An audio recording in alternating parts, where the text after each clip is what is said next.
Hi guys, এই ভাইটার নাম হলো সোহম দত্ত। আমার ক্লায়েন্ট কাম ব্রাদার। আমার কাছে লাস্ট ৮-৯ মাস ধরে ট্রেনিং করছে এবং ভাইয়ের ডিসিপ্লিন, ডেডিকেশান এবং কনসিস্টেন্সি নেক্সট লেভেলের।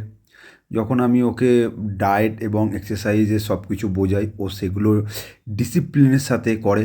এবং আমি যদি কখনো বলি ভাই এইরকমভাবে ডায়েট করো, এই প্যাটার্ন এক্সারসাইজ করো, সেগুলো ও ডিসিপ্লিনের সাথে করে এবং ও কনসিস্টেন্সি নেক্সট লেভেলের। ও রেগুলার এক্সারসাইজ করে এবং ও রেগুলার হার্ড ওয়ার্ক করে ওর মাসেল বিল্ডের জন্য এবং ওয়েট গেনের জন্য।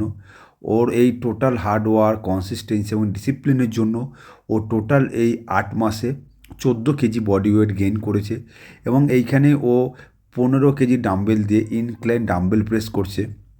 দেখো কতটা কন্ট্রোলের সাথে ডাম্বেল প্রেসটা করছে, তার রেপিটেশনটা কতটা কন্ট্রোল আছে।